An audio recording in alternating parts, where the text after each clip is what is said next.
What's happening, everybody? We welcome you back to our continuing countdown to the return of high school football. Although high school football never really leaves, it's the ever present thing that we all root for because in the offseason you get to talk about commitments like this guy right here, Jase Nix from San Marcos. He is headed into his senior year and he's committed to San Jose State. We're going to talk to him about that.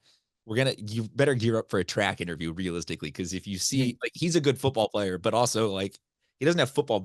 I point like the medals are here behind me. You can see behind him. Those are not football medals. Those are track medals. So we got a lot to talk about. We might also talk about tattoos. Who knows what we're going to get into for the next 20 minutes. But Jase, thank you. Let's start with San Jose State. NAIA to Power Five conference. We celebrate everybody, but I think staying out here on the West Coast, playing in a school like this feels like a nice fit. And also it feels like one where you're going to go there and play a ton.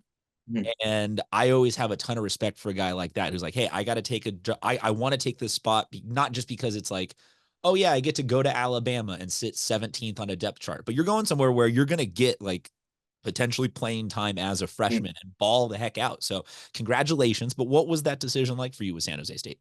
So for me, like I gotta say, from the minute I stepped on campus there, like, and even like when they first offered me, like they hit like the coaches were steady, like they always were texting me, like they're always putting pressure on, and I love that. Like I really did. And when I first got to like go to the campus and they like experience like their practices, it just shows me like they have a family like atmosphere there, and I know I'll be taken care of there. And then another big part is there's Jalen Boehner, Xavier Reese, and Emmett Brown. All three of them go there. I've known them all. They went to San Marcos, and I've known them since I was young. So like having those older figures there can help me like get through stuff. And Emmett being a quarterback, who was my quarterback my freshman year, that's just like he can help me get down the offense, which can get me a step ahead my freshman year to get me on the field. So I can be, and they can really help me lock in just school wise, football wise, and just having close friends, just like it's just gonna be good for me. A legit support system, it sounds Yeah, exactly, exactly. from the San Marcos community. So what was then the moment that you got the offer? Was it just an immediate yes? Did coach have to call you? You said they were hounding you. Was Mhm. coach standing outside of your house, banging on the door saying, I've got an offer for you? Like, what was the moment like where you actually got? So so the recruiter there, Becca Perez, she was at she was at Stanford, and she was talking to me while she was there. And then I know that the San Jose State staff, they left. The old staff left. New staff came in. She was texting, like she was in my phone, like they were watching my film. They would tell me they were watching my film consistently, like multiple times. Um, and then I was just in class one day, got a call, got the offer. Texting Emmett, I was trying to get up there as soon as possible because, my dad, he works for Southwest, so I get free flights. So I can go anywhere. So I was trying to get there as quick as I can. And then really like what really made me want to commit was when I like first stepped on campus and I got to have a meeting with the head coach and I got to have a meeting with the receiver coach and really get to know them and have one-on-one conversations with them with my dad there. And then my second time there, I got to go up there by myself. And that time was really it was good because I got to experience it by myself and I got to really like take it all in. And that I think that was when I knew I really wanted to commit. And then third time there was the spring game. That's when I officially told the coaches that I wanted to commit. And it was just a really great feeling, just a lot of weight lifted off my shoulders. Well, so what's some advice then that you might give to freshmen, eighth graders, juniors, just anybody who is along the recruiting Mhm. process that has not reached that final decision? Because it feels like this was not a last offer, you're just going to take Mhm. it, or this was not a knee jerk reaction. Like you really put Mhm. in your time and effort to Yeah. know like this was the right fit for me. So what's some advice you might give to people along the journey? So, for me, I know I'm a smaller guy, I just think you have to be different than someone else. And you on making like the real decision for me, I went through a time where like in recruiting where like I wasn't talking to no one. Like I had offers, but no one was really on me like that. And I got down and I was like, dang, what am I gonna do? Um And then, I just kept my head down. I was praying, obviously. And just once it picked back up, you know, I what I really tell everyone is don't wait too long. Like you may have all these offers, but they can go away. Staff can change. Things happen. Like you want to commit, but they say they want you to hold off. Like you really have to take into consideration like recruiting these days is crazy. Like you don't know what it's a committable offer. You don't know what's a fake offer. So like you really want to know like when you do get offered, you ask the coach like, can I commit? Is this committable? Like um that was a big part for me. Like I didn't it's some like it was hard, how I say this, like going through that point where like I didn't have no colleges hitting my phone. And you gotta stay down, you gotta stay working. And once you get that opportunity, once you get more opportunities, get on it, jump on it. You mentioned, I think, a generally what can be boiled down to a point of like you talked about, hey, I'm not that big of a receiver, and sometimes the college game is about optics, and a lot of guys are just like, oh, he's under 6'3", like we don't want him in anything like that. Kyle Phillips is another wide receiver out of San Marcos High School specifically, who his NFL roster lists him at 5'11". I'm betting that's with his cleats on. So most likely the two of you are about an inch apart and about the same weight and a lot of the same deliverables. So do you feel like maybe specifically just coming from San Marcos, you got a little bit of extra like inspiration of like, hey man, if I run my routes right, if I work hard, like there is literally no limit to what I can achieve. No, so I've been at San Marcos. Like I was literally I was born at San Marcos. My dad started coaching there. My dad's been coaching there for 13 years. I've been there since I was about 6, and seeing all the greats. You got Isaiah Henny, Kyle Lewis, my brother Tyler. You got Terrell Burgess. You have Kyle. You have Emmett. You have Jalen. You have Xavier. There's a lot of guys. So I've been there. I've seen it. So like I started practicing with them, like doing like receiver drills with them probably when I was in like I want to say fourth or fifth grade is when I started. So like I had the foundation, I had the people. So like I always knew like if I have something different about myself, I have my speed, I have my route running ability, I have catch radius. Like as long as you have something different and you work and you like put your mind to it, you can do whatever you want. Well, so if you've been around San Marcos for that long, does the Discovery Bowl mean a little extra something something to you? Do you hate Mission Hills on a level Oh, which nobody else it's on campus does? yeah. People don't know. Like a lot of people don't know that I've been at San Marcos since I was that little. They don't. So does I've that mean that never ever liked Michigan. so do you have anything maroon in your closet? Like, or do you wear a single shred of accidental Mission Hills colors? And is Chris Olave your least favorite pro? Oh no, I Jokes on do like okay to answer that jokes. question. Those questions. I don't have it. I couldn't tell you. I have no maroon. I would never wear maroon in my life. Um, Chris Olave, I've trained with him like once or twice. He's crazy. Like I seen him in person, get to see watching him in person when he was in high school. Like he was crazy. But we don't like Michigan. Hey, no, no, Olave is a very nice individual person, and my Chris Olave story that I always tell people of when they don't realize how beastly this dude was Oh, is yeah. he I was at one of the McCossie Bowl practices where he had literally just left a Mission Hills basketball game and the game was over, so he'd done a full 40 minutes up and down the court, Mhm, shows up to football practice, he's running some routes or whatever, and someone asked him how was the game, and he goes, "Oh, let me show you." And he runs up and he dunks over the goalpost, and he's like, "That's how the game went." I'm like, mhm. bro, you just for 40 minutes up and down the court, and now you're already running routes for a half hour, and you've got the athleticism and energy to just dunk a football over the Yeah. goalpost just to prove to you like Yeah. next level. Yeah, Unbelievable. he's a different breed for sure. And like even like watching his high school film and watching him in person, I kind of see like a similar game because he's like people they were doubling him.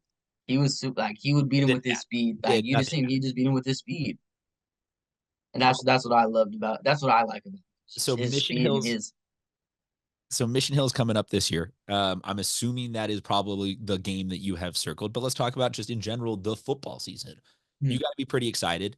I'm assuming you and Crete have been working all off season for something big this year. Tell us what the vibes have been like for at least training, pre-training camp sort of summer going into the season. I'm just like, I couldn't tell you how excited I am for this year. Like, if we were to go to state and win CIF, this would be the year. Like, we're loaded. Like, we're absolutely loaded. I don't under like teams can double me all they want. We have CJ Williams, we have Brady Pohl, we got a new transfer from Damien. His name's Elijah. He's nice. We have Caleb Reese, and then we have Tabar Lane at running back, and then we have Caleb on defense. We have CJ on defense. And then our front and our backers, like, I'm just we're gonna be nice. We're gonna be good. Like I'm really excited. One of the most detailed hyping ups of a team. It's not just like you didn't just say, "Oh, we're going to be good." Like you got a lot of people on the team that if they watch this, they owe you a little something, something. That a very eloquent hype man for that.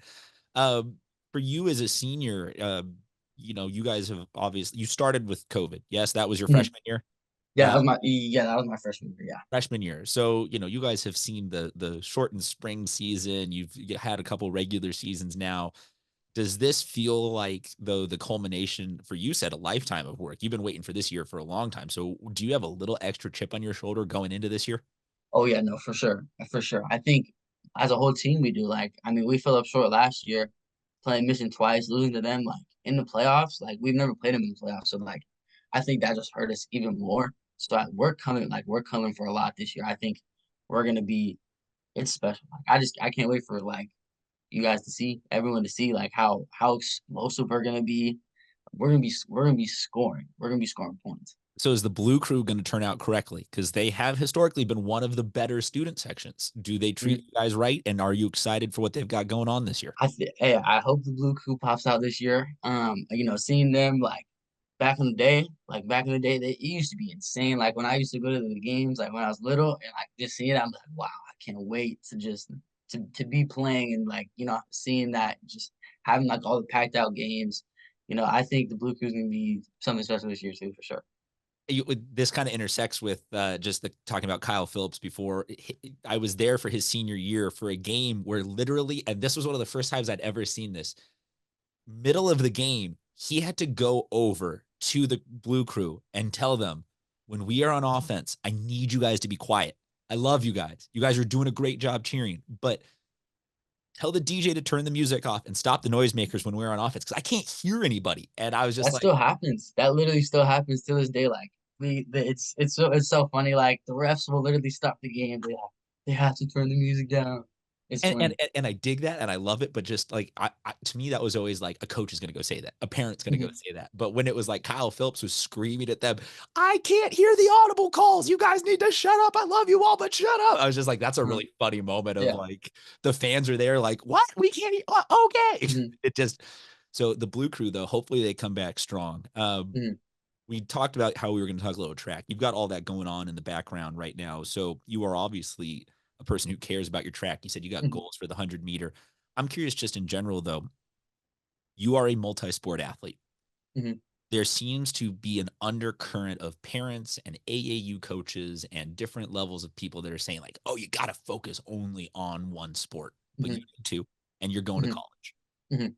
Do you think track made you a better student athlete? Do you think track taught you anything, or do you think at least it like gave you a break from football? Like, what do Uh-huh. you have having done two sports in high school? Do you think it was a good idea?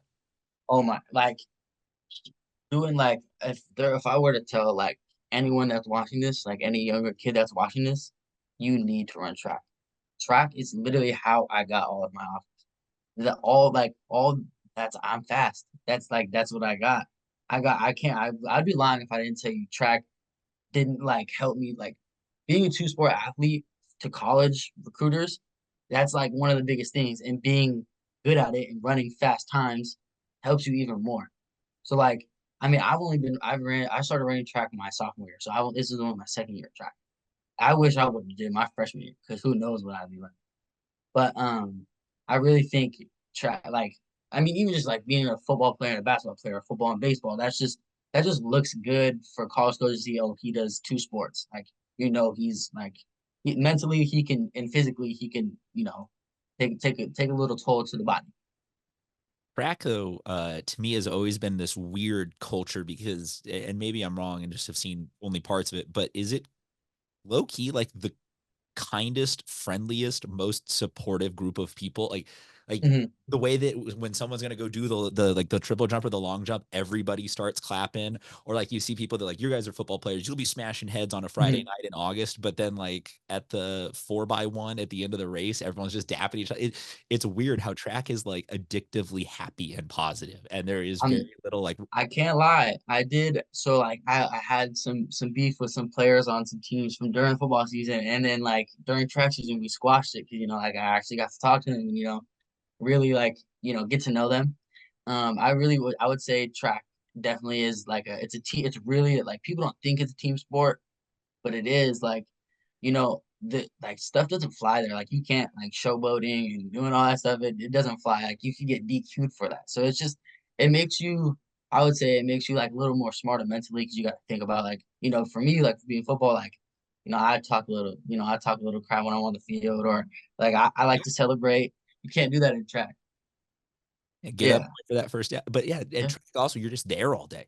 yeah. You're That's true bound to too. just bump in and hang out with people and get to Yeah. talking. You're like, dang, you're just like a normal kid like me. Okay, fair Mm. enough. I guess I don't hate you Yeah. anymore, except when And you then even like jump back with on. practices, like being there so long, like you get to know like I knew like my sophomore year, I met a whole new group of friends going to doing track. So you just the connections just you get more and more and more friends. Absolutely love it. Before we let you go, we really appreciate all of your Mhm. time today. I always like asking seniors. This is a loaded question. There's no specific right or Mm. wrong answer, but what is the legacy that you and your senior class want to leave behind? Oh, that's a good question. I think with my history at San Marcos and all my friends, like I think like we want to leave being the best class, and at least I know I want to leave as the best class that has ever came through San Marcos. I know that's very tough, very very very very tough to do because there are some great teams in the past, but I think we have the ability to be one of the best teams San Marcos has ever seen. Hey, that's as good of an answer as any. Excellence, greatness. That's all you can ever hope for. Jace, congratulations again on your commitment to San Yes, you. Jose State. We are so excited to see you this season. Everybody, I will remind you again, this is another one of those athletes that we keep saying, watch them now, go support them now. So in a couple years, you can say, hey, I saw him win. Because especially now that there is an NCAA, we used to only be able to say this about baseball players that, oh, like you'll see them in the show. No, now there's an NCAA 25. So that means that Mm, 1 year from now, you could be calling hot route to Jase Nix in a video game. exactly. I can't wait for that. I appreciate you for having me too. That's what's That's up, gonna be man. crazy though. That's gonna be so fun when I'm in the game. You gotta use that. Oh, so that's why I'm saying to all of these people right now, it'll be fun to you get to know these kids so that in a Mhm. year or two, you're like, hey, man, I had that one kid from San Marcos on my dynasty team, and I had that quarterback from and we Achilles Smith to Jase Nix for an NCAA 26 touchdown in a Go. There year or two. you Let's go. go. There you go. Jace, thank you Shout very out Keely too. much. That's my guy. There you go. Have a good day, everybody.